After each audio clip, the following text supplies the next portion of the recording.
You're listening to Counterclockwise, where we decide the best of unimportant categories. How are you over there, sir? I'm all right. It's hard to believe we've been doing this for a year already. Yeah, a whole year. It's pretty wild. A whole 365. It's a little over a year, like a year and 2 months if you count all the prep beforehand and all of our things that we recorded that didn't ever see the light of day. All of our quote-unquote production meetings. Yeah. Full of Parrot Bay. Parrot Bay. And Parrot Bay and more Parrot Bay. Yeah, a little caffeine in there. Every once in a while, I'm like, I wish we just go back to that day. Yeah, that was such a fun day. Just recreate that one. Just recreate that whole day. That was so fun. Yeah. Couple episodes we recorded that will never see the light of day. Yeah. What was the first one we did? We did a little beta test on Pop-Tarts. We did a test run with Pop-Tarts, yeah. I thought about bringing that one up for this episode, but I was like, it was boring when we first did it. It's going to be boring again. Yeah. Oh, we did crackers. That was the one. That was going to be... Can you imagine our pilot episode being crackers? Oh, my goodness, yeah. I remember we recorded that. I was like, this kind of sucks. Yeah, didn't really know what we were doing yet. No. Yeah, but we kind of figured it out. Sort of. We're still figuring it out, I guess. We'll never figure our words out, though. No, I think that's just our gimmick at this point. That's just going to be the thing, where we just stumble over all the things. Well, we started out as, an empty room with nothing on the walls and a table to a table with stuff on the walls. A whole bunch of stuff. Just like wall-to-wall things.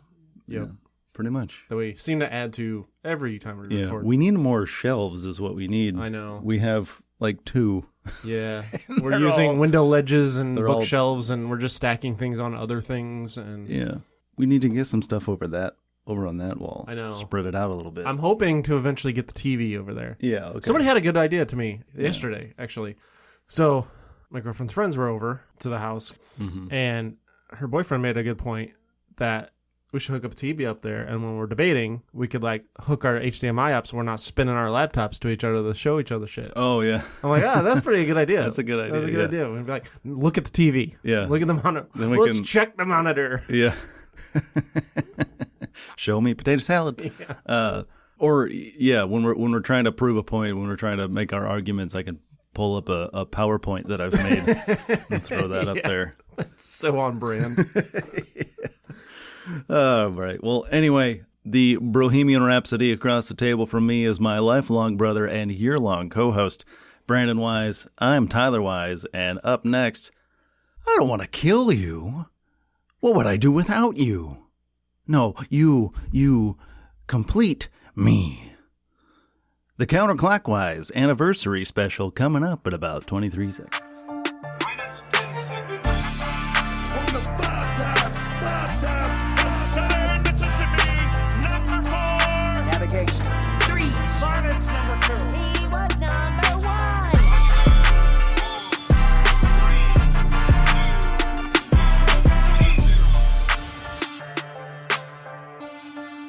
So, it would be kind of cool if we could figure out a way to set up all our equipment on the counters downstairs in your kitchen, because that's basically where this podcast started, the germ of the pod.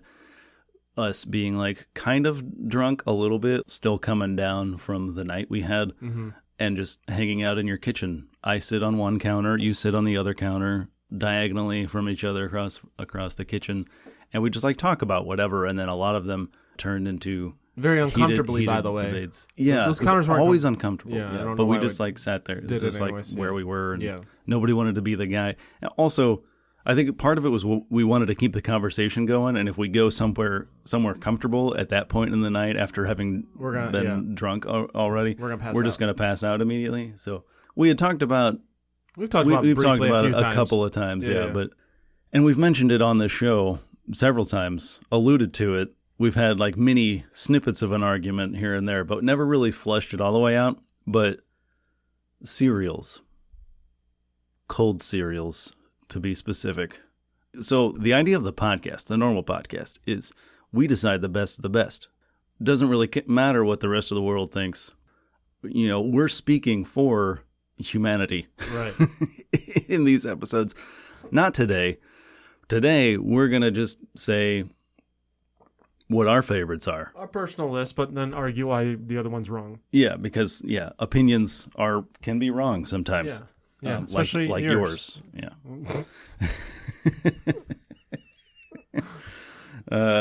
So, because that was kind of the original. That was the birth. That was the original argument that we had.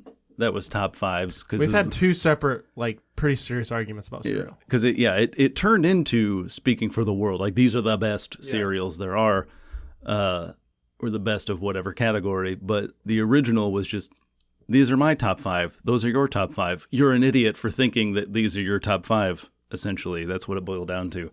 The other funny thing is that I think like we had 4 in common, but there was just one that was off. Or like maybe not 4 in common, but there was 4 that was like, yeah, I can respect that decision. And then you got to your 5th one and was like, bull fucking shit, get the fuck out of here with that one. So I guess in honor of our anniversary, that's just what we're going to do today. We're going to hit our cereals, try not to punch each other, and then we'll continue with several other categories that are not really similar at all, but we're going to get our top fives, our personal top fives for each of those, and be surprised, shocked, appalled, disturbed maybe by the results here. So maybe pleasantly surprised too. Let's be a little positive. Could be, maybe just a tiny little bit positive there. So cereals. You want to hit me with your garbage list? Fuck.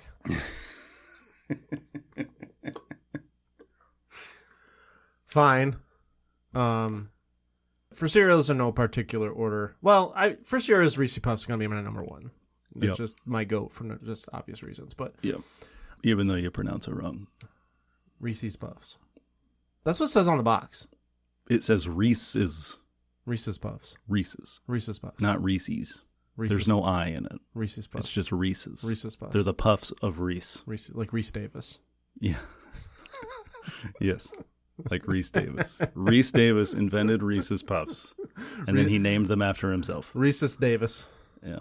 Anyways, I feel like I omitted this one the last time we had this debate, but I have Frosted Flakes up there. Ooh, solid one. It's a classic. It's one of those. Not one of my favorites, but it's a classic. It's one of those you don't need to add sugar to it, but if you do, it's awesome. You add sugar to them? I have before. I don't do it every time. I know. Yeah, that's a lot. I haven't. I mean, I haven't in a long time. It was like when you were a kid and you could get away with it. Yeah. And your teeth hurt, and you're like, man, I don't know what's going on. When'd you brush your teeth? I don't know. I've got Cinnamon Toast Crunch, Waffle Crisp. Ooh, you threw Waffle Crisp in there? That was one of mine. I did because I have it. I've been eating that a lot lately. So I think it's so great. It snuck in there over Lucky Charms. Ooh, really? Okay. Yeah. Okay. Although my debate would be Frosted Flakes and Lucky Charms. I go back and forth on that one. And then obviously, the big guy, Frosted Mini Wheats. Yeah, the big guy. Ugh, okay, I'll give you mine before I yell at you. So I wasn't really sure about my 5th one, but I think I'm still solid on it. So first off, Cinnamon Toast Crunch, Reese's Puffs like you had, also Waffle Crisp. But we got those 3 in common. Mm-hmm. Then you said you were debating Lucky Charms. I put them in there. I'm not a huge Frosted Flakes guy. I think they get soggy too fast. It's one of those, like, if I had a tiny little bowl, perfect. If I want to eat as much as I want to eat, it's mush by the time I get done with it. So it's funny you say that about the Frosted Flakes because I mentioned earlier my girlfriend and her friend, they were at the house yesterday, and I was showing them around, and we were chilling here in the studio, and they were just like asking me a bunch of questions, and one of them asked me about what it's about. So I explained the concept, about the cereals. So they're like, okay, what are your top cereals? I brought up Frosted Flakes, and their argument was like, you're not even gonna put Cocoa Pebbles or Fruity Pebbles in there. I'm like, look, that's an elite cereal. They just get soggy too quick. Yeah. And they're like, well, Frosted Flakes doesn't. I'm like, that's fair. That's a fair point. I think the Frosted Flakes have a little bit more structural integrity. I think, and they're bigger. So it's like you can deal with the sogginess a little bit, because with those, it's like you might get like a few soggy ones, but you still got a hard one or two in there, and it kind of like, there's a little evens out. Yeah, they're big enough that, I did have cornflakes. 2 out of the 3 agree that Frosted Flakes would be in top 5. Wow. It is a classic. I do enjoy them. But yeah, that's the only thing for me, is that they just get soggy too quickly. Or it's kind of like one of those, like, it's like a sin to put your milk in before your cereal, but it kind of that's one where you almost want to. Yeah. What I usually do with a lot of cereals, when I put it in, I use the spoon and like push it over, make a little divot on the side, and I'll stick my spoon in there too, so it'll kind of block the milk, and I pour right on the spoon, and it goes underneath, and it just sits in the bottom. You're so methodical with your cereal. Are you okay? It works. That's how you do it. Oh man. See, I don't eat my cereal here at home because I'm waking up 10 minutes before I have to leave every day. Yeah, so I ate cereal at work too. So I eat at work, and it's like clockwork. It doesn't matter when I eat. If I eat at 8:30, if I eat at 8, if I eat at 10, I'm always getting a customer walk in as soon as I sit down. Yeah. And yeah, for me, it's like right as I'm pouring. Like I'll like turn and I'll watch. Because I can see the street from my store. And I got that big open window so I can see everything out front. I'm like, okay, no customers pulling up. Like I'll see the road where they're about to turn into the parking lot. I'm like, okay, no unmarked white trucks about to turn in here. Yeah. I'm good. And I'll turn back and I'll pour the milk and I'll turn around and there'll be somebody sitting in a parking spot already. I don't know how they do it. They somehow teleport into the parking lot. It's like as soon as milk hits the cereal, boom, there they are. It's like, son of a bitch. It's like they get a notification when we're like, yeah.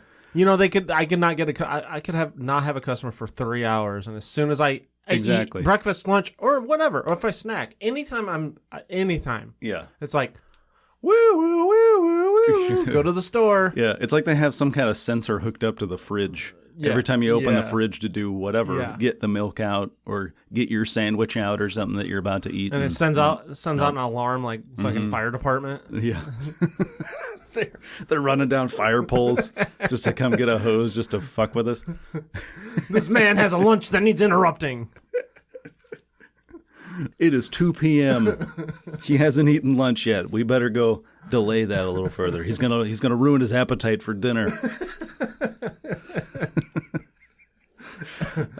But anyway, number 4, the most controversial, number 5, the most controversial on my list.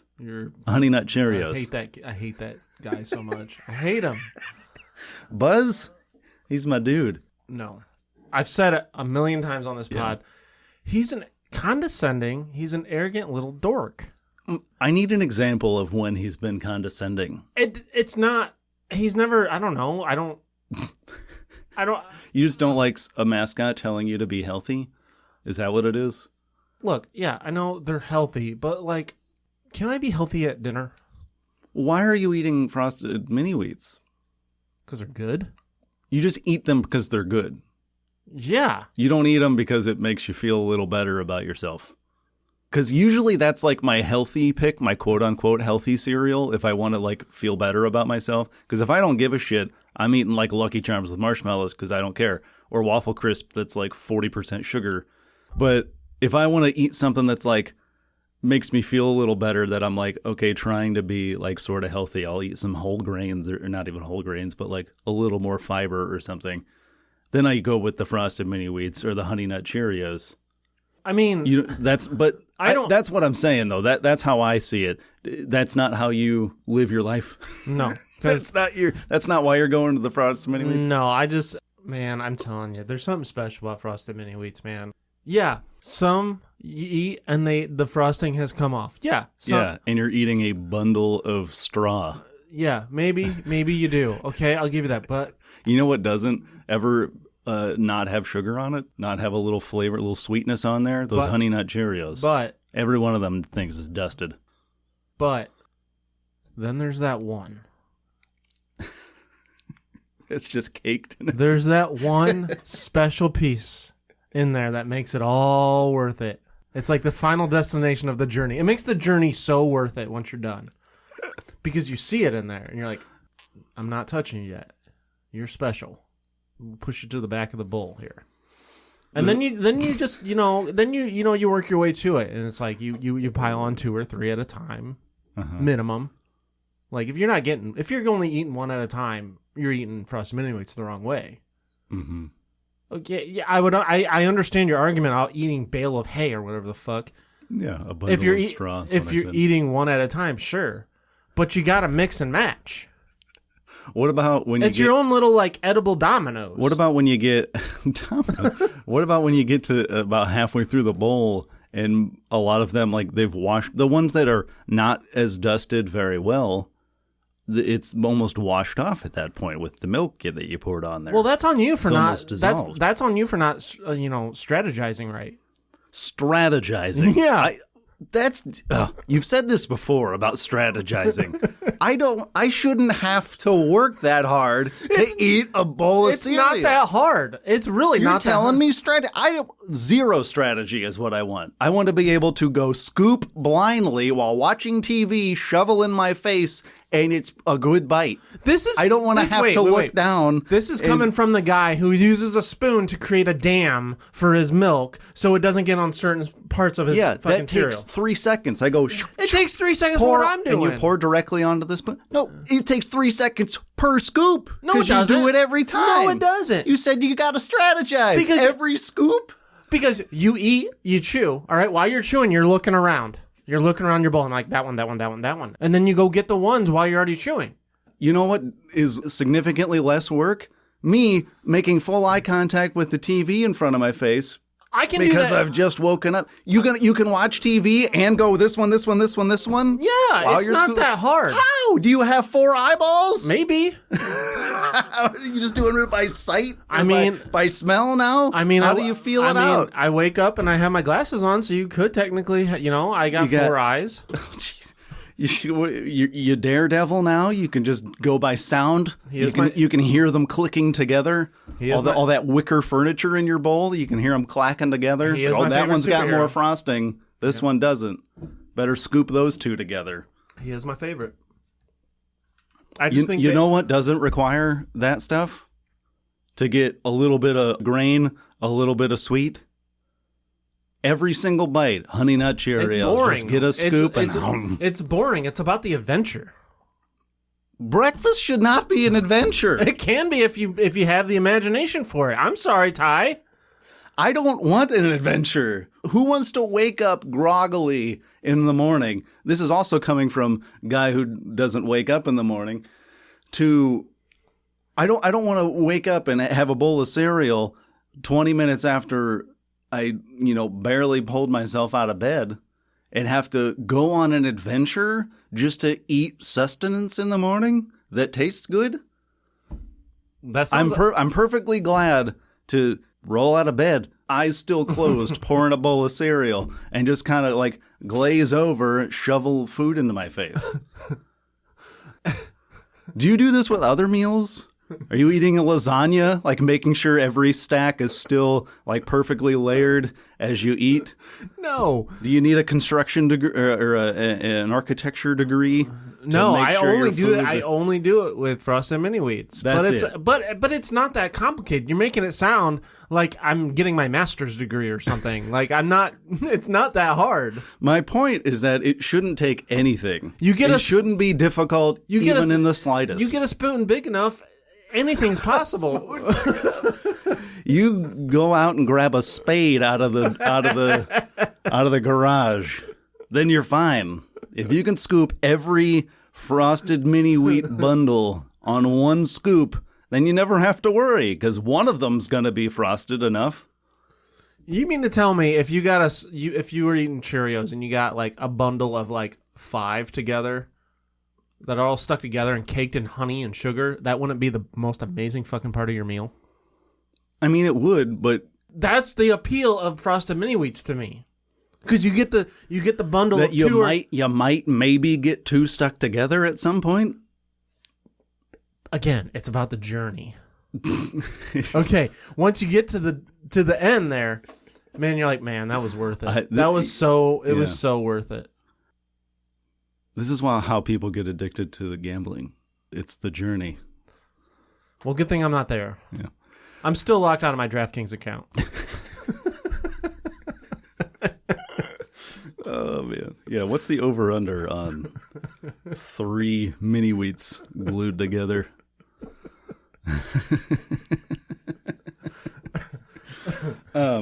This is a surprise category that I didn't tell you about, but it's related. What are your top after cereal milk flavors See, here's the thing. It's been on our list for a while, and I've never chose it because I don't really drink the milk afterwards. See, this just like completely negates your argument from before. Like, I don't think you're a real cereal enjoyer. If you don't drink the milk afterward, that's half the experience. I'm not saying I've never. Especially if you got like the almond milk, like the vanilla almond milk. Oh, yeah, that's good. That's what I use. Yeah, but you don't drink it afterward. No. You get a little cinnamon toast crunch and a little cinnamon sugar in there. That's good. It's like, what's that drink? Okay, that's not to say I've never had it. If I based off the ones I've had, Cocoa Pebbles, that's pretty good. Horchata, that's the one. Fruity Pebbles. Horchata is like milk with cinnamon. Fruity Pebbles is pretty good. I'm just gonna ignore the thing I'm saying. Yeah, I am. Okay. Well, it's relevant because that's basically what you're drinking. I don't know what that is. I just explained it to you, but you kept talking while I was doing it, so you didn't hear the explanation. It's basically just milk with cinnamon in it. Oh. But it's a nice drink. Okay. Anyway. Okay. Continue. I'm with glad your pointless argument. Riveting. Yeah. It wasn't. It wasn't supposed to be riveting. It was just a thing I remembered, and you just walked right over it. It was just supposed to be a quick little fun fact, and then we move on. I wasn't trying to bring the walls down. Okay, Cinnamon Toast Crunch one's pretty good.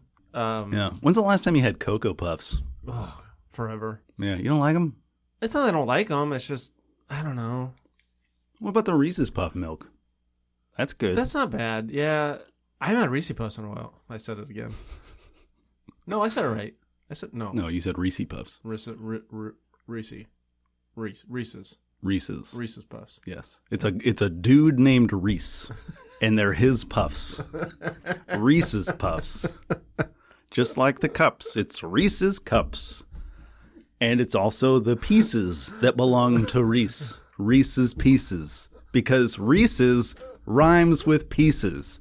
We don't have to change the pronunciation of pieces to rhyme with Reese's to make it Reese's Pieces. Oh, man. It's just pieces. It already rhymes.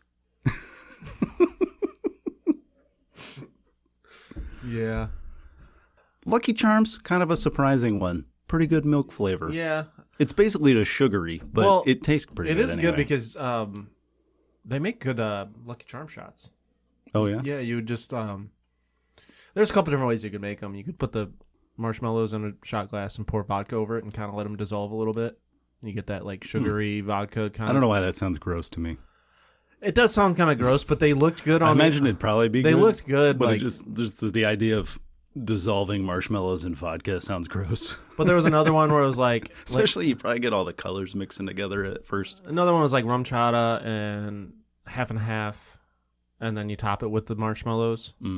But I feel like you got to be very not lactose intolerant to drink that one. What is rum chata? Creamy? Yeah. Is it rum? Yeah. Is it rum and I think it's like a cinnamon-y kind of. Yeah, it's probably named after horchata, like I was saying earlier. Oh yeah, it's a rum horchata basically. Yeah. I didn't realize I just made that connection just now when you said rum chata. I was like, I wonder if it's cinnamony. Anyway, so that was the only ones I said. Yeah, Cinnamon Toast Crunch, Cocoa Puffs, Reese's Puffs, Lucky Charms. Yeah.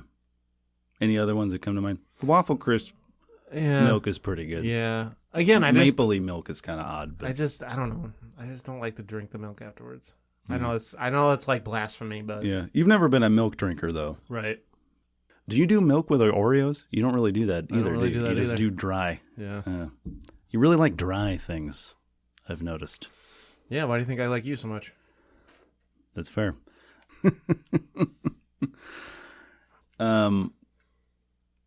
Did you have any more thoughts? Do you want to yell at me anymore about my perfectly sane choice of Honey Nut Cheerios in my top 5 cereals? No, it's there's no point because we're not gonna change each other's minds. But like, you're still wrong, and that's okay. You're allowed to be wrong. Yeah. Was that a quote by me saying you're allowed to be wrong? No? Okay. Never mind. It made sense in my head. Anyway, the next category. This will be a little more fun, I think. I'm almost certain we will not have any of these in common. Baseball walk-up songs. If you had to pick As I'm currently watching Emmanuel Clase blow another save. Oh, cool. Is it already blown, or is he about to blow it? It's about to, yeah. Jimenez was the first batter up, and he hit a little squibbler that Clase botched, and then he rushed it, and then just like airmailed it over the first baseman. So now, yeah. So, fantastic. Yeah. So if you were Emmanuel Clase, what would be the song they would play as you're coming out of the bullpen? So I have a couple. I have a few that would be if I'm batting, and then I have one if I was a closer. Okay.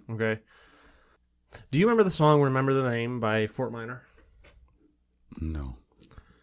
It was big back in my middle school days. What was the band? Fort Minor. I don't think I've ever heard of it. Yeah, I'd have to play it for you. Yeah. I could play it, but I'd have to cut it. You could probably play it on your phone right now if you wanted. Okay. As long as you don't play it long enough. In the meantime, let me pull it up. Are there any on your list that I do know? Yeah. You want to tell me those while you're typing? Yeah, so I got Thunderstruck.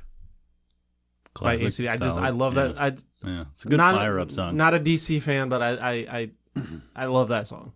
Did you just short it to DC? Yeah, I don't know why, but whatever. It's okay. Real fans call him DC. Anyways, here's the song. Oh, okay. It does sound familiar, but yeah, I don't know it, but it does sound familiar. I've probably heard it a couple times, but yeah, that's a good walk up music like sound to it. Yeah, I used that song when I made in the video tech days in middle school. Yeah, I made a Ohio State highlight video to that song. Oh yeah, so yeah, I love that song. Next one I've got is, I don't know. I think it'd be cool to come out to "I Want to Dance with Somebody" by Whitney Houston. I don't know why. That just would be so cool. That'd be like one of those iconic ones that everybody remembers. Yeah. You know. Yeah. You ever heard the song "Fireman" by Lil Wayne? Probably. I'm not. That's not really my. Yeah, I know it's not your genre, but I don't really listen to much Lil Wayne either. But like that's would that be your closer song? Yeah, that's my closer song. Sounds like a good one. Thematically, anyway. And I have "Take Me Back" by Story of the Year. Okay. But that is like, there's like a lyric where it's like, take me back to where basically things were good or whatever. Not saying things were bad, but like, to me, it reminds me of being back in the Little League days or whatever, learning baseball, that'd be cool. But my number one choice would be "Metalingus" by Metalingus by Alder Bridge. It's Edge's theme song. Oh, okay. Yeah, that's a good one. I love that. I just think that's such an iconic entrance, Yeah, that'd be a good one. So my first one, not a huge fan of this one. I threw it in there because I thought it'd be another one that would be interesting. I feel like it's I don't know, it kind of fits, but it'd be "Don't Fear the Reaper," Blue Oyster Cult. I feel like it'd be a good one to start out. That's a good one. And it's kind of a half reference to Halloween, so that's pretty intimidating. Yeah, you can get everybody doing the cowbell too for you when you're walking up. Everybody would be doing the cowbell, yeah. Speaking of audience participation, I thought "Locomotion" by Grand Funk Railroad. Okay. Everybody clapping along as you come up to bat. Yeah. That'd be pretty fun. "Jesus of Suburbia" by Green Day. I just think that starts... I love the opening to that one. It always gets me pumped up. This one's probably my farthest out there one, but you ever see the movie Hot Rod with Andy Samberg? Yeah, I know what you're talking about, though. It's the song's "You're the Voice" by John Farnham, but it's one of those songs that just makes me want to climb a mountain. It's awesome. It's like a classic like 80s pop ballad. I don't even know what you call it. There's like a certain genre in there where there's like, it's just like a guy with a really powerful voice, and then there's like horns in the background, and there's like a little horn riff at the end of every line of the chorus. This is one of those songs. There's some bagpipes in there. I could probably add any song from the Rocky IV theme soundtrack. I thought about that one. I thought about a couple of them. That like "Hearts on Fire" or something would have been good. Any Rocky montage song, like, that would be good. Yeah. And then, my last one would be the What's New Scooby-Doo theme song by Simple Plan. Okay. What's New Scooby-Doo coming after you? Yeah. I thought about putting It's Terror Time in there. I saw that one on my Halloween playlist on Spotify. That's what made me think of this one. But I thought about doing that one too. I considered that one because the opening riff is just so good. Yeah. I mean, the dude is shredding. Yeah. And then I also considered the original Power Rangers theme because that guy was absolutely shredding when he created that theme song, man. I don't know what he was on when he created that, but man, that is a song that's a song, that's a pump up song for sure. Like you just turn on, you're like, hey Siri, pump me up, and it'll just play the Power Rangers theme. Yeah, that's a good one. I was trying to think of a good theme song inspired by Oscar Gonzalez's SpongeBob theme. Yeah, I just thought that was so fun, that one year where he was good. Especially, what was that time where, what happened and then he was the next batter? Oh, it was when it was the Jose fight, after right? the fight, yeah. Yeah, after Jose. Down goes Anderson and SpongeBob SquarePants. Are you ready, kids? It takes like 20 minutes to clear the field. They make all the ejections and everybody finally cools down. They get all the pitchers back in the bullpen and are you ready, kids? Tim Anderson's coming out for the 17th time because he's concussed from getting knocked the fuck out by Jose. Oh man. Yeah, that's good. Classic. Are you ready? Oh my god! I remember watching the highlight video to that, and it's like they finally cleared it all out, and then you just hear the SpongeBob theme. And you're like, imagine just being at that game. Like, what is happening? Oh man! Yeah, hilarious.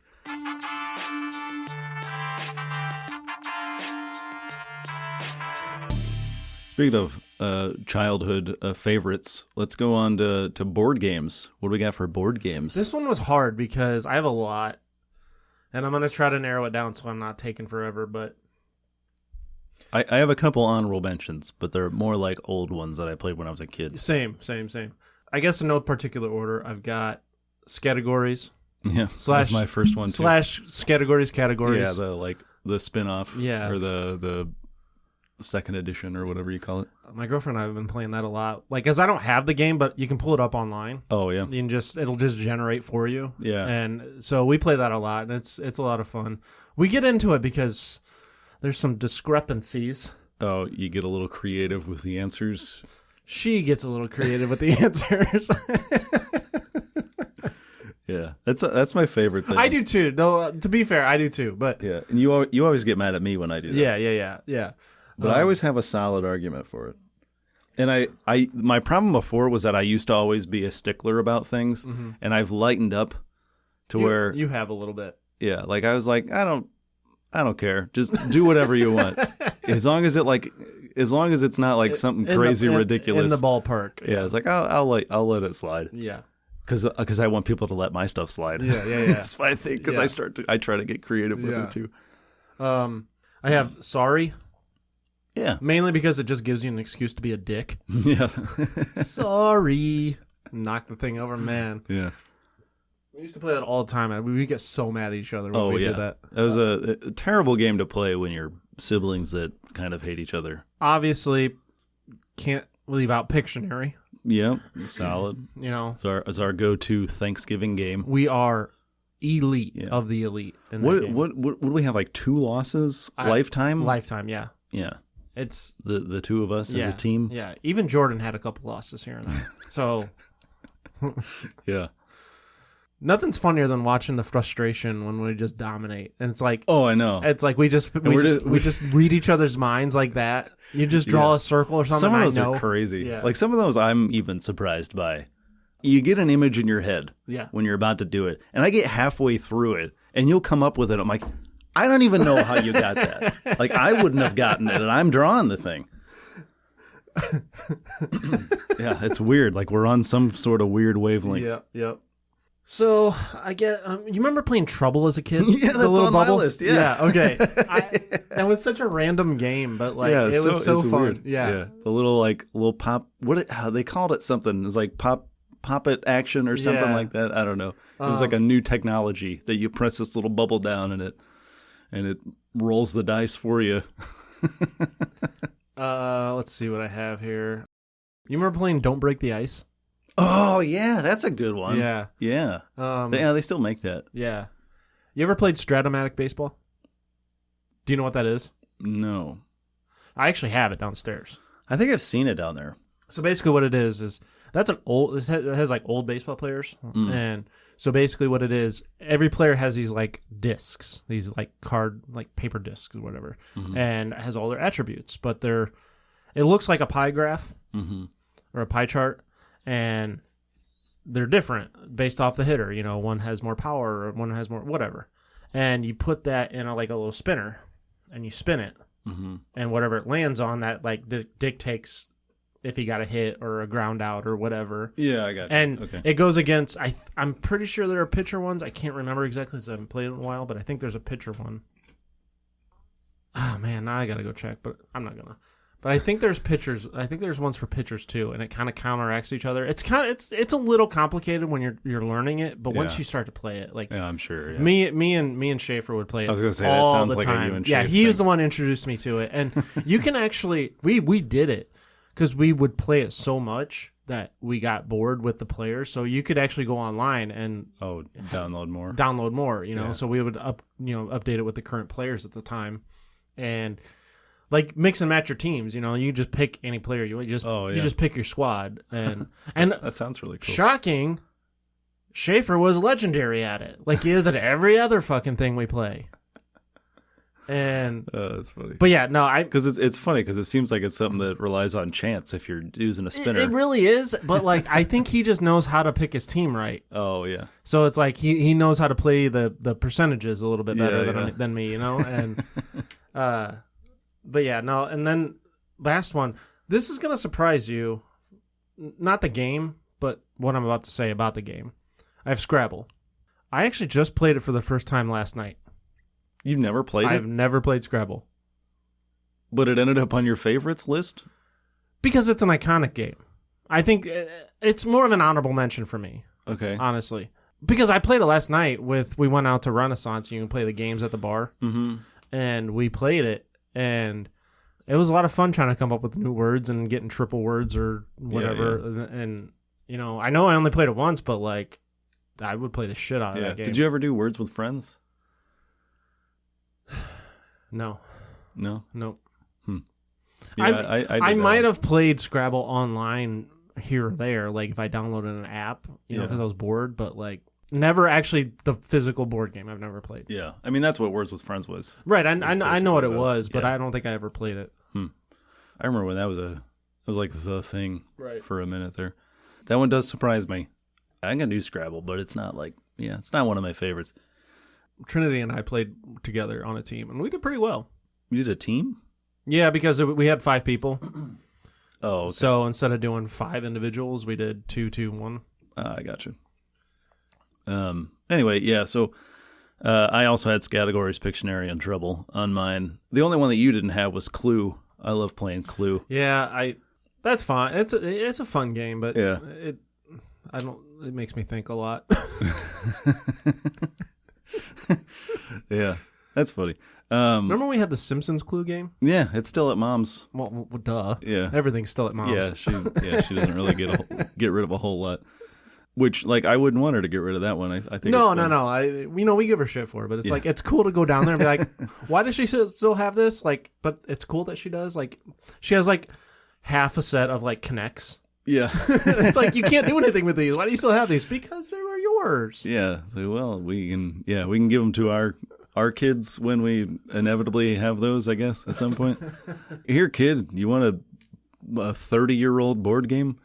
Use that your you've never imagination. Heard of? Yeah. So I had a couple honorable mentions.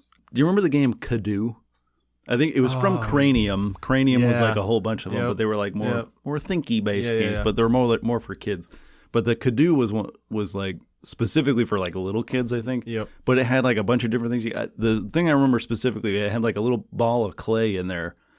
Part of it was that you had to get people to guess a word or something, or word or phrase or something. So some of it was drawing, some of it was acting out, but then one of them was you had to like make it out of clay. Mm-hmm. Like you had to model this thing out, or make a little clay model of whatever to get people to guess it. Yeah. Which I thought was cool because when do you ever see that in a game?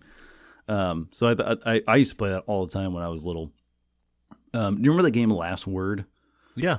Yeah. That's fun. That was a hot ticket there for a minute in our family. Yeah, like we played that like pretty much every time we were together. I forgot we had that game. For like 6 months. It was like, this is the funniest game ever, and then it immediately just died. I think we got to play it again, though, because it was a fun game. Yeah, it was really fun. Those are the kind of games, though, like, you play and play and play, and then you got to, like, take quite a sabbatical. I think that's what it was. That's why it died so fast. Because you start to get used to it, kind of like Apples to Apples or Cards Against Humanity. You know, you got to, like, not play it for a while and kind of, like... I don't know what the one, but you know what I mean. They become such a big hit, and then it's like oversaturation. You get used to it, and it gets a little boring. And, it's like Schwimmer fatigue. Yeah, you get way too used to it, and then it's just like, I don't really want to do this anymore. Yeah, so I had that one on there just because it was such a big hit, and then I texted Mom when I was trying to come up with this list because I'm like, I feel like I'm forgetting something, so I texted her. I was like, hey, do you remember us playing any games, like a whole bunch when we were kids? And I think the first one she sent me back just like completely blew my mind because I had completely forgot about it. Do you remember the game Cat's Eye? Oh, yeah, with the marbles? With the marbles, yeah. Yeah. So, oh, my God, I forgot about that. So it was basically you had this like contraption thing in the middle. That was almost like a gumball machine or like a candy dispenser or something. It had like a funnel in the middle, and it was all these marbles, different colored marbles. And it had 4 little dispensers on the side, and you press a little button and it sent out these marbles. And you would pull the marbles out, and you had to get the marbles that matched the color of this cat. You had a little board with a cat on it, like a cartoon cat, and you had to fill out, it had these little divots in it where you put the marbles in that matched the color of your cat. So there was like a green cat, an orange cat, a black cat, and you had to fill them all in with the marbles of that color, and then you had to put 2 black marbles in where the eyes go.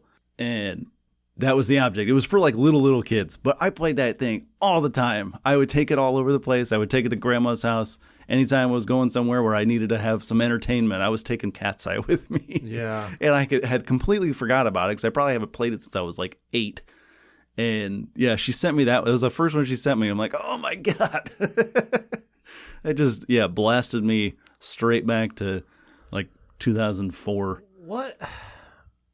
I wish I could think. You remember, it's a game that was similar to that game and like Spill the Beans. It was a big pot thing, or like it was, but I think it was like purple. It was shaped similar to the Cat's Eye thing. Okay. But you had all these like green, like thin green rods you had to pull out. Oh, Kerplunk? Kerplunk, yes. Okay. Yeah, because it had the marbles on top. Yeah. And it was kind of like a Jenga type of thing where you pull the rods out. Yep. And the marbles fall. Yeah. So it's like, I think that just you saying that reminded me of this game. That game we played that the Kerplunk. hell out of that. Yeah, we played that one a whole bunch. The other one, talked about it yesterday with Mom. Hang in there. Yeah, with the monkeys. We tried to didn't like a year ago we tried to get that running. Yeah, and I think it was dead. Or something. Something's wrong with it. We were trying to play. Yeah, that game was so fun. Yeah, it was like you had these trees, and the trees would spin, like the treetops would spin. And a couple of them have levers. A couple of them they had levers. So, and there were these little characters you had that looked like little jungle animals. And the goal was to get from one side of this thing to the other. And you like hook all these animals onto the little trees, and they swing around. And then you lift the little lever, and it raises the tree up, and then you put them on the next one. And then it's a pretty simple game. But it was so fun when we were kids. It's still fun when you're an adult. Like that's the funny thing is every once in a while we'd like pull that thing out and hey, remember this game? And then somehow forget it. We're like 25 and just like playing with this little somehow game forget for it's like dead every time we bring it out. Yeah. Bum ba bum bum. I still I can hear all the music cues in it because I had one of those.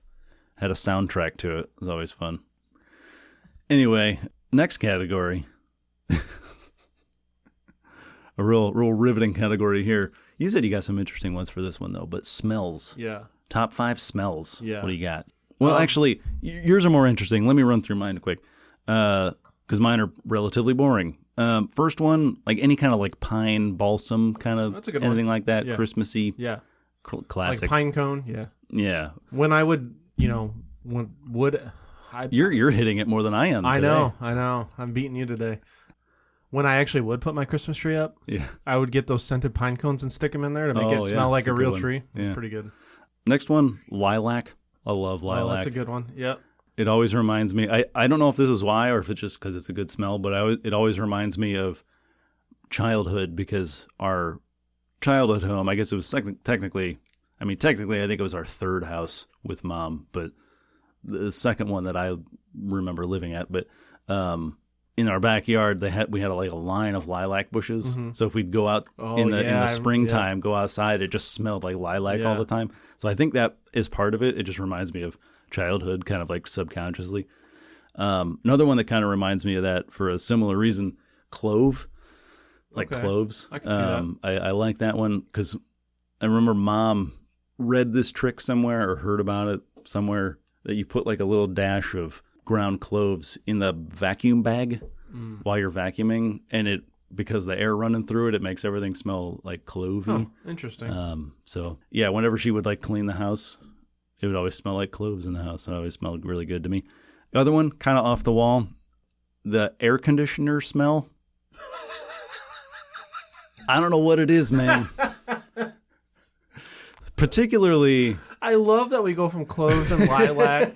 All this makes sense. Like you could get a scent, like then, you could get a candle of that. To AC. Yeah, the air conditioner. I know exactly what you mean. Yeah, I know that. I assume that's like Freon or something. Yeah. If I smell it too much, I'm probably going to pass out or something. But maybe that's what it is. Maybe it's like smelling a permanent marker. It just like there's something about it makes me.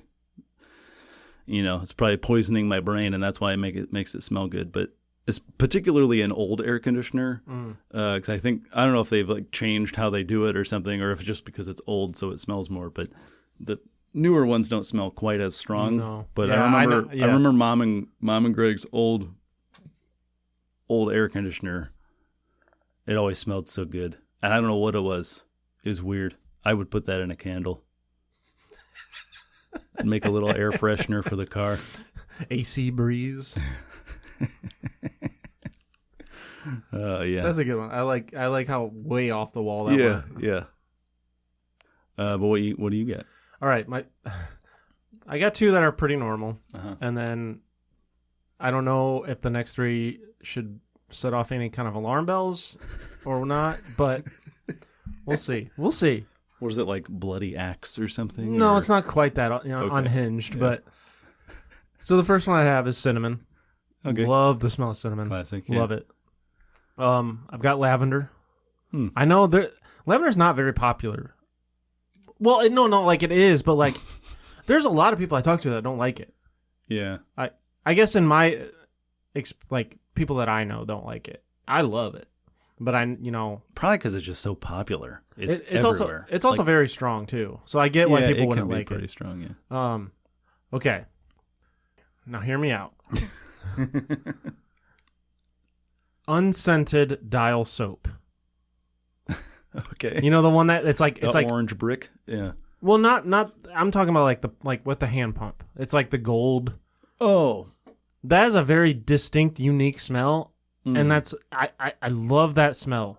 Yeah, I don't know if I can't recall that one specifically. I know what the bar soap smells like, and that one also smells good. I imagine it's probably the same kind of smell because it's probably the same soap because they're both unscented. It's just unscented, and it's like a gold amber kind of color to it. Yeah, that's how the bar. Whenever I see that, I'm like, oh my God, I'm gonna wash my hands so fucking much just to smell it. I love that smell. That's not crazy.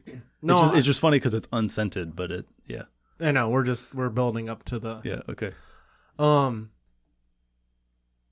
When you first walk into like a swimming pool or the smell of chlorine. Yeah. Yeah. I can feel that because I love the smell of chlorine. Yeah.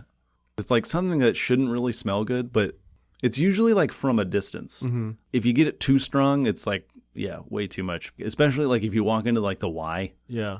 And like as soon as like the door opens to where the pool is, going like past the offices or whatever when you first, or the lobby or whatever when you first get there, like once you get that door open, you're not in the pool area yet, but you're like close. Right there. That's like the perfect, that's a sweet spot for chlorine. For sure. For sure. All right. Do you remember the deluxe permanent markers? Look it up. The like brown ones? Yeah. Like the brown like stripes on it almost. I think I know what you're talking about. Yeah. Okay. Yeah. That's exactly what I was picturing. Yeah. The big fat guy. Yeah. Yeah. It's like, it was very rare that a teacher or anything would have them, but when you were doing a project, you would like just get like the bottom of the barrel and it was always that marker. And you're like, this is my favorite marker. Yeah. Yeah. And you just sit there and just smell it the whole time. Yeah. Sharpies have a very distinct smell, right? But like, there's nothing like a deluxe permanent marker. Yeah, it was just always so strong. So strong and so unique, and it's like, I need this in my life. That's kind of what I was saying with the air conditioner smell. I think we're probably poisoning our brains. Oh, for sure. And it's like creating it's literally like a drug. That's why people always make that joke about sniffing markers it's or bad whatever, because that sniffing glue. It's bad because that was the first thing that popped in my head when I thought of smells. Yeah. That's funny. Yeah, I mean it's that's probably what it is. That's why it smells so good. You're basically, huffing paint, but in a marker form. We're poisoning our brains, and it just makes it feel good. Tickling some kind of thing in there. But, just killing brain cells in the process. Speaking of killing,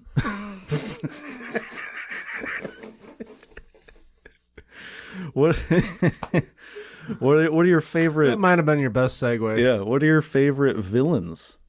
Most enjoyable villains. Okay, so yeah, there's a little. What am I trying to say here? It's up to interpretation, is what I'm trying to say. I took it as when you're watching a show or a movie and you kind of find yourself agreeing with the villain a little bit. Okay. They're like, okay, that's kind of not a bad point. Yeah. Maybe the good guy isn't the good guy in this situation. Yeah. A lot of times it's the way you're going about it is kind of shitty. Yeah, that's the thing. It's like a lot of them have good motivations, but bad execution. Well, I've told you before, my favorite Marvel villain is Killmonger. Yeah. Because I found myself agreeing with just about everything he did in the movie, other than I think that's what makes him such a good character. Yeah. That's a good answer. Yeah. Other than taking how he took the throne and all that, because he was pretty shitty and backhanded. But all of his motivations were crystal clear, right, and very warranted. I have the Joker from The Dark Knight, Heath Ledger. Yep, that's one of mine. It's just the best Joker performance out there. Like, there's nothing like it. Yeah, such a good one. I guess I'll lump all these together: Vader, Darth Maul, and General Grievous. Mm-hmm. Just because they're all Star Wars, I'll lump them all together, save some time. Loki. Yeah. How can you not like Loki? He's one of mine. Loki is great. Yeah. He really threads that line between villain and anti-hero. He's one of the few villains you actually end up rooting for. Yeah, he's one of the few that he doesn't really have to take many steps before he becomes on the good side. Yeah. Like in Thor, I think it's the second Thor, he's basically he's on Thor's side basically half the movie. And he doesn't really have to do a whole lot to get there. But then in Avengers, which was a year before or whatever, he's trying to take over the world. That's it. And then a movie later, we're rooting for him. He's on the same side, and we're sad that he dies at the end. Yeah. Well, how does that happen? Yeah. How do you take half a step this direction and suddenly you're a good guy? I think that's what makes it so great. Staying in the MCU, I have Wilson Fisk or Kingpin. Yeah, that's a good one. I didn't think about that. I think a lot of it has to do with Vincent D'Onofrio because he's such an amazing actor. D'Onofrio. Yeah. You know what I meant. I'm bad at pronunciation. Uh-huh. He's so good in that role. He's so intimidating, but it's also again, it's his point is he's trying to clean up Hell's Kitchen or whatever. Yeah. He's just doing it in a shitty way. Evil way. Yeah. I'll leave a couple out here. I have Hannibal Lecter, Jules and Vincent from Pulp Fiction. Yeah, those are good ones. And then Anton from No Country for Old Men. He was the main bad guy in that. Didn't really talk, but like that one's not one that you root for. No, no, it's a different way, but it's a different kind of enjoyable because it's similar to the way I took a lot of mine. Is ones that like with at least with two of them, a lot of them are similar to what you said. Like I had Loki and Joker just because they're fun to watch or whatever, or they're like anti-heroes or somebody. But two of mine specifically are guys that are just fun to hate because they're just so bad and so like evil, but in a good way, in such a good way. And the performance is so good that you're just like, man, this guy sucks. Or with Shigur, he's just like one of the worst human beings possible. And it's like, oh my God, this guy's crazy. But yeah, so similar to that one, I had the governor from The Walking Dead. I considered that one. God, every time that guy was on screen, I just wanted to jump through the TV and just beat the shit out of him. Well, the fact that the whole arc with the governor ended, and then suddenly he's back. He's back. And he's like down on his luck, and you're like, oh man, fuck that dude. He deserves it. And then he's like slowly makes his way back, and you're like, what the fuck? Yeah. How's this guy coming back? And he's like at even greater strength than he was before. I think that's what makes me so upset about how badly they botched the Negan character. I wrote that down. I thought the governor from the TV show, because the governor in the comics was like not really much of anything, I didn't think. The TV governor, so much better. Out of the park. But it was the opposite with Negan. I think part of it is that Jeffrey Dean Morgan is like too charming. Yeah. Like Negan's supposed to be like kind of charming, but he's also like just like a dickhead. Yeah. Like he's just terrible. Jeffrey Dean Morgan he's like too charming. Like it's almost like it's hard to believe the terrible part of him. Well, and the problem is they had no choice but to tone it down too on the show. Yeah, he's so bad in the comic. Yeah, the foul mouth crap. So you have to tone it down, and it's talking like a sailor all the time. It's hard to censor somebody like a character like that and make it good. Yeah, but I agree with you. I think if they would have just gotten not a no name, but like a lesser known name to play a bad guy like that. Yeah, someone who you're not really rooting for, or like it's harder to root for just inherently. I think with Jeffrey Dean Morgan, it's like you're almost like you just see him on screen and you almost want to root for him just inherently, just because he's that good in that kind of a role, especially somebody who's got some swagger, because that's like his whole thing. They should have. I mean, if they had like I don't remember what his name in the show was, but Trevor from GTA, that guy. He was like one of his first lieutenants or whatever. Okay. If he, maybe not him being Negan, but somebody like that. Yeah. Like kind of like a that guy being a main villain. Yeah. It's a little much. It works later in the show when, spoiler alert, he's like on the good side. Didn't quite land as well as the comics one does. But the governor is like, oh, that's night and day difference. Mm-hmm. So much better than the comic version. So the other one I had was Neil McCauley. Okay. De Niro's character from Heat. Like he's a bad dude. He's criminal. Like he lets people die, kills people. He's like whatever. But like you're just like fully rooting for him the whole time. Like these are bad dudes. But like, man, Neil, come on. No, you got to get away from him. You got to get away from shit. What the hell's his name? Pacino. You got to get away from Pacino.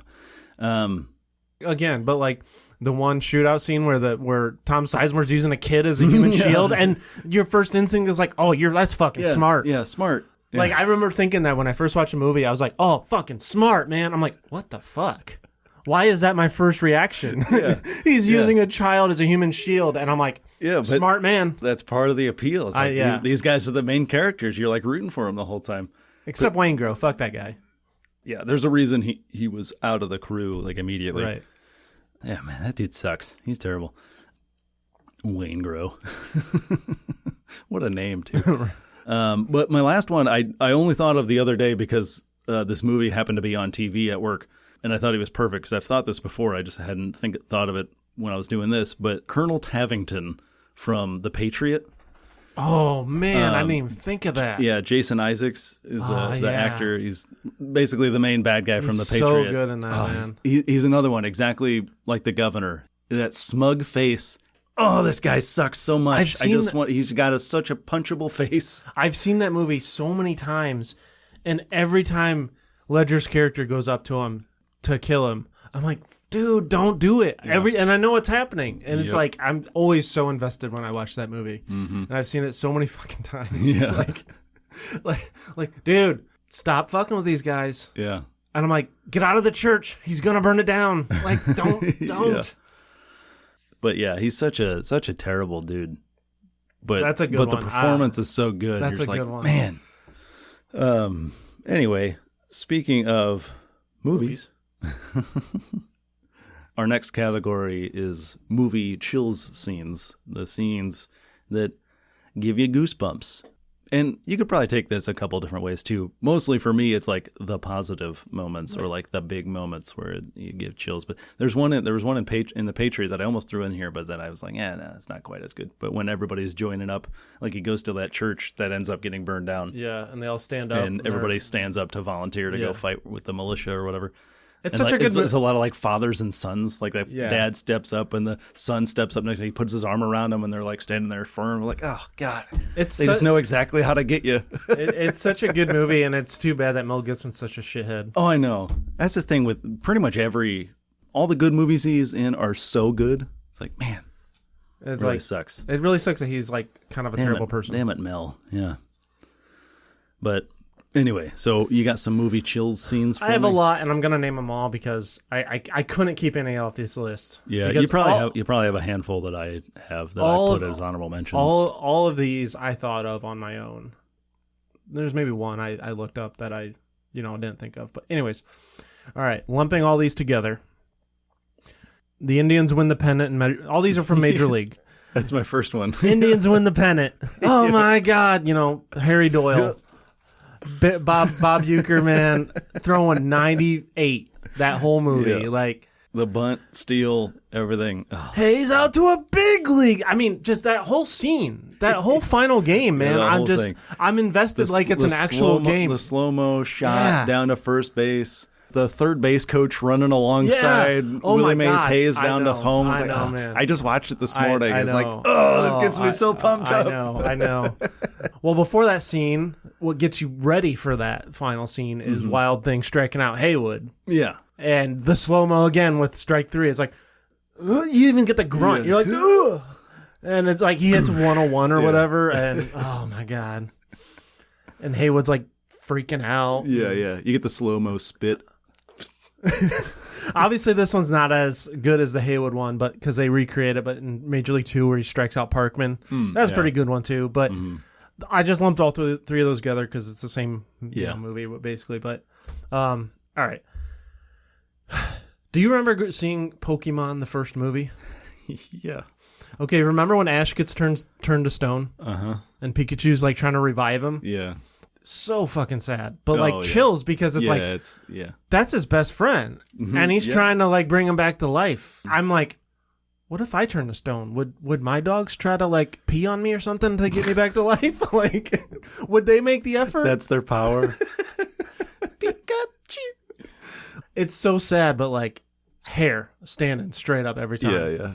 That's a good one. I never would have thought of that, but that's a really good one. The Rise of the Planet of the Apes, when Caesar speaks for the first time at the very end. Is that the first one? Yeah, with James Franco, randomly, in a serious role. So weird.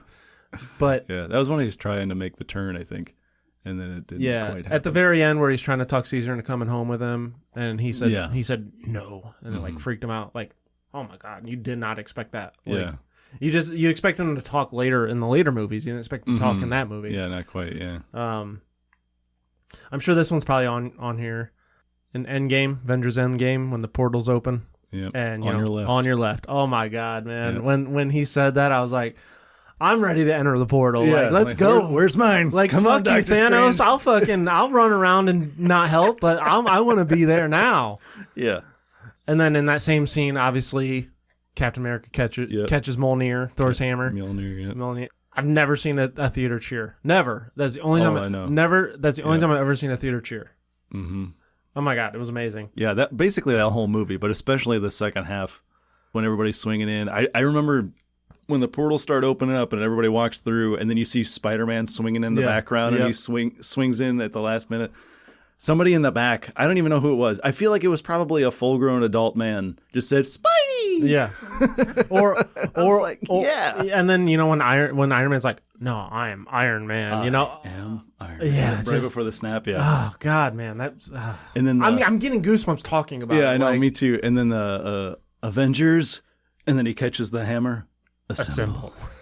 So good, man. Gets me every time. So good. See that movie probably half a dozen times at this point. Every single time. All of those moments we just mentioned still get me. Yeah. Every single time. They knew exactly what they were doing with that. Before we keep going on a tangent, I'll move on. We've talked about this before. So we've both seen Man on Fire. At the end where he finally saves the girl, and they're saying goodbye, and she's like, you promised to love me, with all my heart. I'm like, oh God, man. Like that. And Creasy's like about to die. Yeah, he's bleeding out. Like he's dying. Like, God, it's heartbreaking, but it's like so good. This will be a quick one. Anytime Rocky won, I don't care. Anytime he won, it feels like, I'm invested. Yeah. Even in the first one, when he doesn't win, when it's a draw, ain't gonna be no rematch. I don't want one. Yeah. Until tomorrow when we both need more money. Yeah. But similar one was in Creed, where he wins it, and he's like, does he win it? No. Is it another draw? I thought he started Creed 2 by winning the title. Yeah, because I don't think he wins in the first one. Because I remember the guy that has the title, the champ he's fighting, he like raises his hand and says like, you're next or whatever, like you're the next one up or something like that, because like he gained his respect or whatever because he went the distance. But that moment there always gives me chills too. Recency biased. When Maverick runs the test course in Top Gun Maverick, I mean, that's a good one. Yeah. Oh my God, and he just flies through the thing, and everybody's like on the edge of their seats, just like, it can be done. Like, man, so good. I know it's super cheesy, but also in that movie when he says, "Talk to me, Dad," instead of "Talk to me, Goose." Yeah, it's a good nostalgia. It's like obviously it's like, oh God, it's on the nose, but I'm like, absolutely, give it to me, inject it into my veins. Yeah, I want it. That's why I'm here. That's why I'm sitting in the theater right now. That's the good kind of nostalgia dump. Yeah. You know what I mean? And so my final one, I don't care. This isn't a movie, and I don't give a shit. That's fine. When Kofi Kingston won the WWE title, dude, you have no idea. Ty, I don't care. I'm admitting this. I don't care. I thought you were going to say like a series or something. No. I was by myself home alone watching WrestleMania that year when he beat Daniel Bryan for the title. I was literally on the edge of my seat. I don't ever watch wrestling like that. But you know me, I've been a Kofi fan since he started. Since the beginning. And he wins, and I'm on the edge of my seat, and I'm literally texting people about it. Like, I just watched my team win the World Series, you know? And like, you can laugh at me all that you want. I don't care. This is my "it's still real to me, damn it" moment. I actually got teary-eyed a little bit. It just, a guy like that never wins the WWE title. And I was so invested in that. That type of, that profile. Yeah, and I don't know, man. Like, I was so happy when he won it. And then it just made it even worse when he lost it to Brock Lesnar in like 5 seconds. But I was pissed about that, but whatever. Yeah, that was dumb. Classic Brock Lesnar move. Mm-hmm. So that's all you had? That's it. Okay. Yeah. I got a couple other ones. There's a reason I did the whole speech a couple episodes ago, but the president's speech in Independence Day. Oh, yeah. That's every single time at the whole, like about halfway through that speech, it just slowly builds up and the chills just keep on coming with every line. Well, when you did it that one episode, it even gave me chills. Just you doing it. I was like, oh, this is so good. Yeah. Another one, Jurassic Park. When they first get to the park and they see like the brachiosauruses in the distance, and like the music is slowly swelling throughout the whole scene, and Alan Grant's like, it's a dinosaur. Like he's 6 years old and seeing a dinosaur for the first time. And then they like talk for a little bit and the music's still swelling, and then it starts swelling even more toward the end, and then Hammond says, "Welcome to Jurassic Park." And me. Well, I remember when we watched, me and you went to the theater to see when the Jurassic World came out, whatever, the sequels. Yeah. And the nostalgia hit when they played the theme song. I remember me and you were just like looked at each other, we're like, oh yeah, let's go, man, let's go. And then when they towards the end, when they stumble across the old Jeep from the first movie. Oh, yeah. And I'm like, oh, my God. Yeah, and it's like the visitor center they run into, basically, in the Jeep. And yeah. So all that good, stuff. man. They, like, the banner's still on the ground from when the T-Rex crashes through. And, yeah, again, just like the Maverick thing. Just, yep, that's exactly why I'm here. Yep. Yep. I'm not ashamed to admit it. Yeah. So I had a couple in common that I mentioned. Major League, obviously, all the Endgame stuff I had in common. I had a couple from Infinity War all lumped together. The hell was that noise? Sasha's scratching the floor. Will you stop it, you goofball? Will you stop it?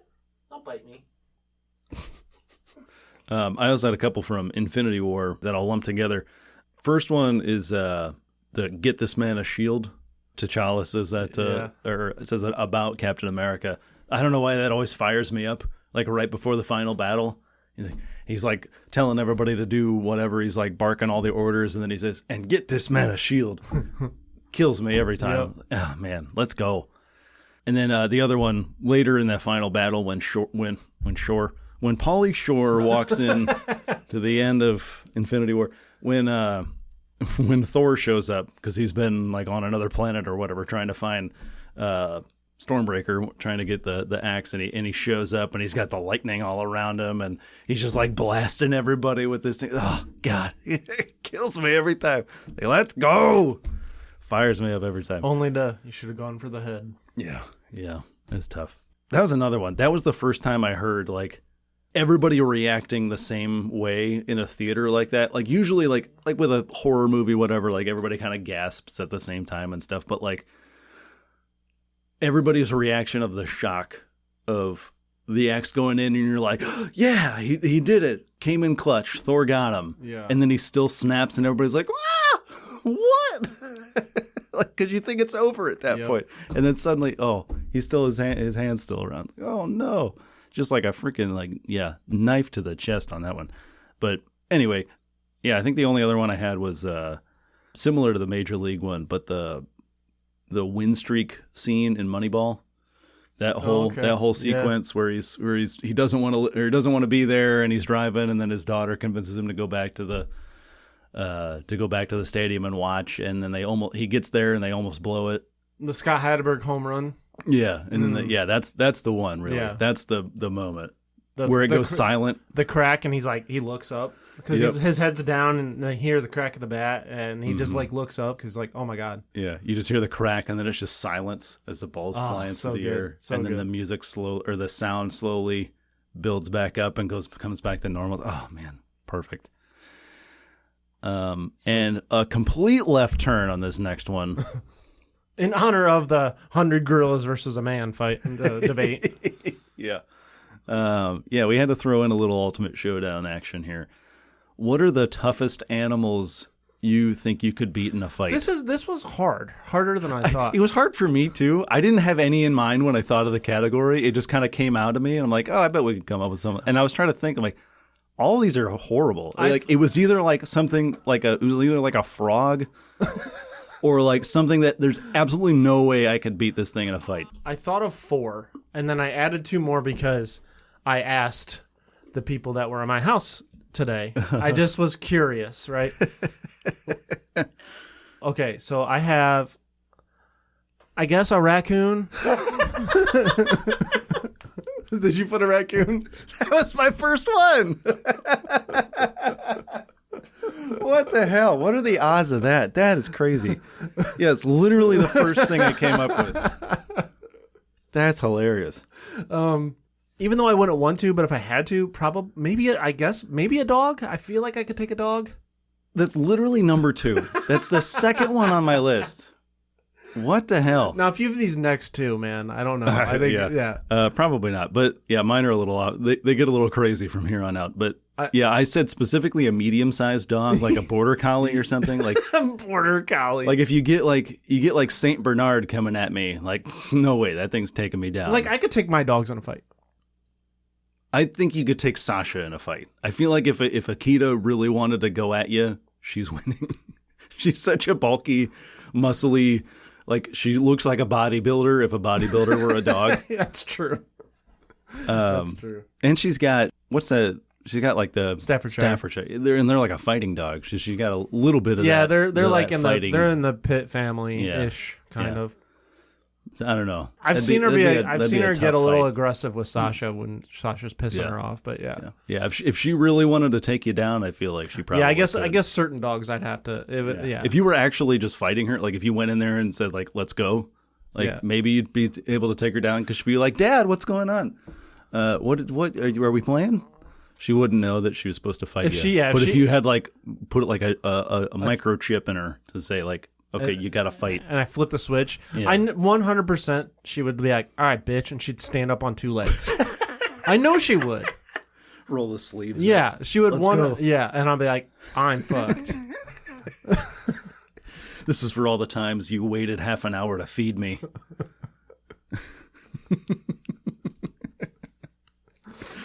Oh man. Don't want me to lick your feet? All right, we're going to fight. I will chew my bone whenever I want. All right. The next one might be slightly controversial because I thought I could, but like I've had other people tell me, I don't know. I feel like I could take on a koala. That's funny. I also went to Australia. Yeah. But they have those long claws, and I know they can be really fucking mean. I've heard that before. But I've got the stride. I've got the reach on that thing. Yeah. It's gonna have to like jump at you. Yeah, and I feel like I'm elusive enough to dodge any like kind of weird jumping, lunging attack it might do. I don't know. I feel like I could like kind of trap it and then like pick it up from behind, just punt kick it or something. How big is a koala? Like I imagine it's like toddler size, but I have no idea. That's just like what I picture in my head.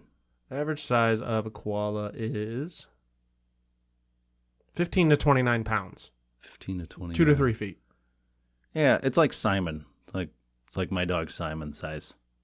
A little taller. Well, maybe a little taller. Weight-wise, Weight-wise, pretty close. Yeah, they do have some long claws. Mm-hmm. They got those weird fingers where it's like two on the same side. Yeah. Yeah, they almost have two thumbs. Yeah. It's like 3 fingers, 2 thumbs. Yeah. Yeah. So it's like those you got to avoid, but if you can avoid that, I feel like, you're done. Yeah. Yeah. All right. These next two, I don't think that's 3. Mm-hmm. 4. I did a back-to-back. Yeah, double, yeah. These I put down, but I know I couldn't. Yeah. One person said he thinks he could take a horse in a fight. A horse? A horse. Is it like a Shetland pony? And I was like, are you sure? Because a horse. If you get behind that thing's you're dead. You're murdered. Yeah, that's a one-punch knockout. And one punch death. Well, he was like, well, if I could get on top of him. I'm like, yeah, he could also buck you off. And he's like, well, that's fair. The horses are incredibly strong. There's a reason they can just like have an entire person on their back for hours. Yeah. So I was like, you know what? I appreciate the confidence because I don't have that kind of confidence. Yeah, I can appreciate that, but not. I don't. Has he ever seen a horse in person? Like maybe like a small pony. Maybe. Like that would be the best I could give you. Yeah. Nothing bigger than that. Okay. Another very off the wall one. Do you think you could take a shark in a fight? What kind? Like a small one? Maybe. Because the argument was made to me that they could take a shark on a fight. All they'd have to do is just like jab it in the eye. Well, that's what they say, but like, I don't think that works all the time. That's the best defense against the shark is to jab it in the eye, is what they say. Or like get like a nose hole if you can. And they're incredibly agile in the water. People are not. Yeah, that's the other thing. Like you're literally a sitting duck. Basically stationary. So I guess it depends on the shark. If it's like a smaller shark, maybe. Yeah. It's kind of like that horse argument. And the other thing is like you're not going to be able to kill the shark by jabbing it in the eye. Right. Like it's going to take a bite out of you and then maybe you get a jab in and it's like, oh, it's not worth it and it swims off. But like, did you win that fight if it just swims off? Like you have a chunk taken out of you, but the shark swam away. I don't think that's really a win. Like if that was a boxing match, You would call it a draw, and then the judges would give it to the shark. I don't think that's necessarily a win. Yeah. So those are mine. A shark. Like that's one of the. I thought about a shark, and I was like, maybe like a nurse shark or something. Like those are they're like smaller and not violent. Like they don't really care about people. Like you can just like swim with them because they don't care. Like maybe one of those, because they're only like this big. Yeah, that's so funny. The first one you thought of was raccoon, and then a dog, because those are my first two. And then you went to Australia. I omitted one. I'm sorry. One of mine I thought of. I feel like I could take on a swan. That's a good one.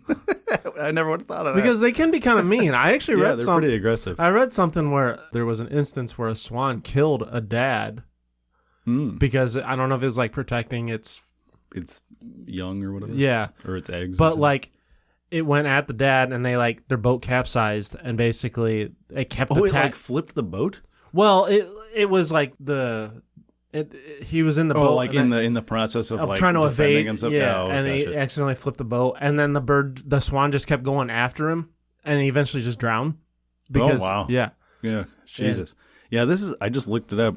I didn't realize how big they were. Yeah, I just figured they were like kind of like a big goose. Yeah, but no, they have a 7-foot wingspan and a length of up to 6 feet with that long ass neck. Like that's a big freaking bird. That's a big bird. I feel like I could. Yeah, I feel like you just get one grip around the neck. I feel like I guess if you're on land, if you're both on land, like if you're in the water, like you're probably gonna have the same fate as that guy you were talking about. But if you're both on land, I think you got a fair shot. I think I could probably take it. Yeah. So my next one, like I said, I went to Australia too. I'm going with a wallaby. Okay. It's like basically a kangaroo but small.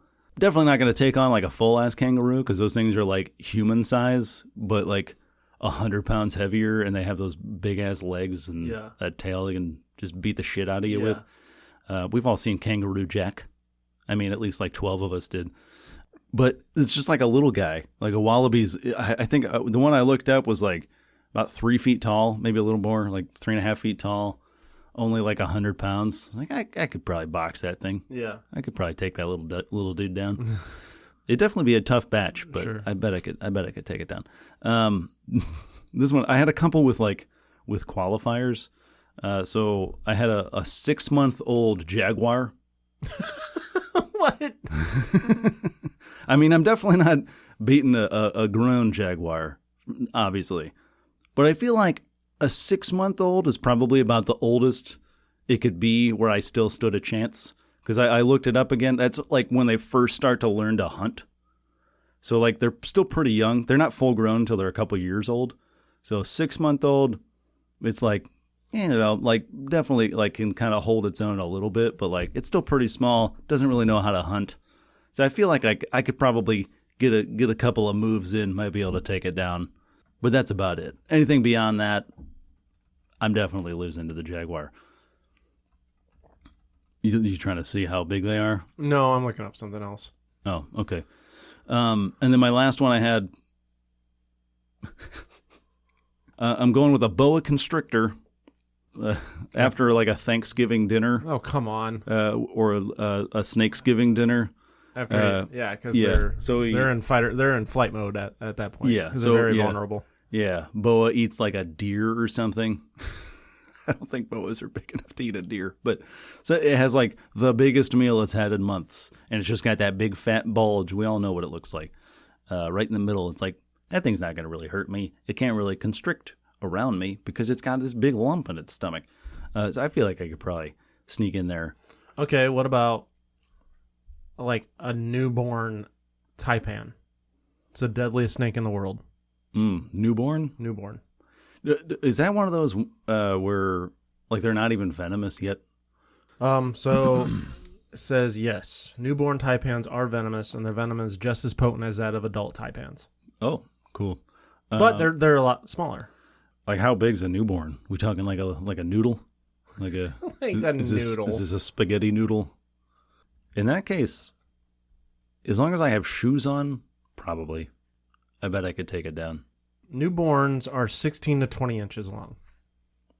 That's still pretty decent big. size. Yeah. That's like a big garter snake. Yeah. 16 to 20, you said? Yeah.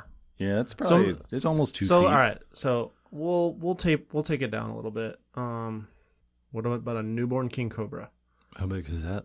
About the same length, but they're only like barely over an ounce.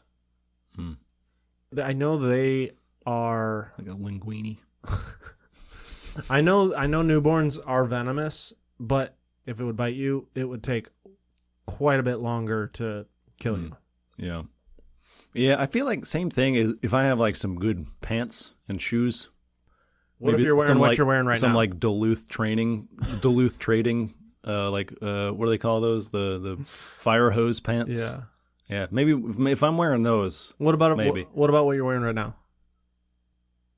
It'd be risky. I feel like I'd still have a decent chance, but I'd definitely have to like watch myself a little harder.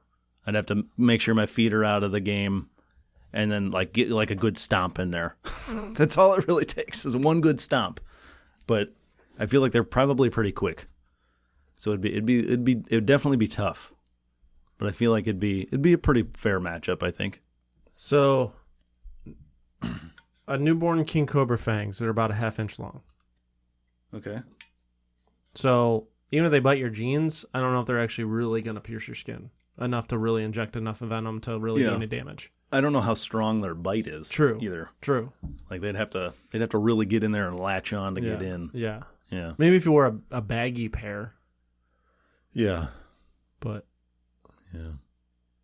Yeah, ½ inch. That's not really much. And if they're that small, yeah, I don't know how strong their little jaws are. The little baby jaws are. That'd be tough.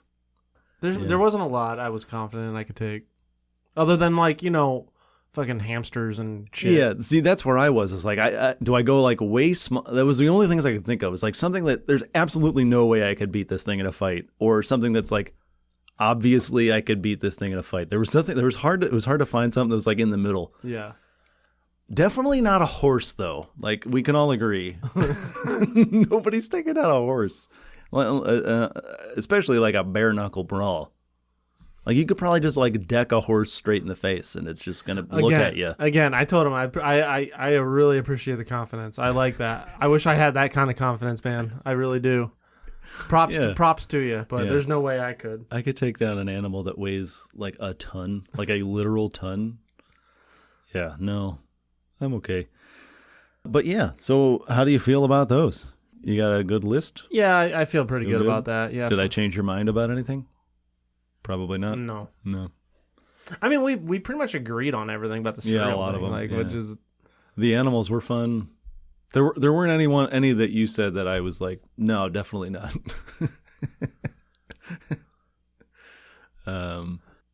You ever see a drop bear? No. It's like a myth that they tell, like the locals will tell tourists about the drop bear. It's kind of like a snipe or like a snipe almost, or it's just like this fictional thing that doesn't exist, but they do it just to mess with people. But it's basically it like looks like a koala, but it's bigger and meaner.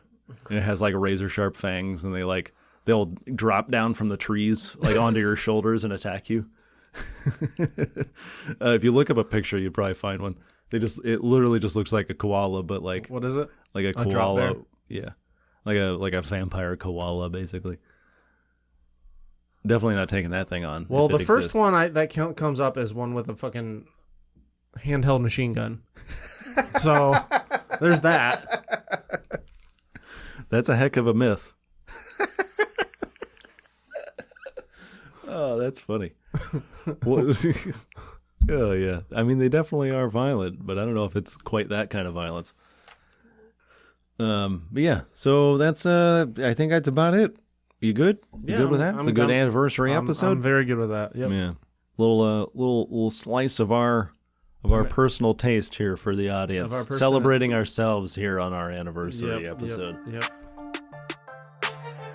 All right, that's the show. We hope you enjoyed it as much as Bran loves eating tiny wicker baskets. And you can pay that love forward by sharing this podcast with friends, family, coworkers, fellow podcasters. That's really the best way to help us out, through word of mouth. Share the pod directly. You can find us on Apple, Spotify, YouTube, or wherever you get your podcasts, so don't forget to subscribe on those platforms so you never miss a new episode. You can give us a rating and leave a review. That really helps us get seen out there. You can like us on Facebook and follow us at CCWisePod on Instagram, Threads, TikTok, and Twitter. You can follow me on just about everything at Tyler_W. Where can everybody find you out there? You can find me on Twitter at BWise23. I'm on Instagram at NotTheFakeBW. And I'm also on TikTok at NotTheFakeBrandonWise. So thank you for being a part of our 1 year. It's been quite the ride. Hopefully we have several more ahead of us. Yeah, but a couple weeks we'll get back to a normal episode of Counterclockwise for you. And stay brolden.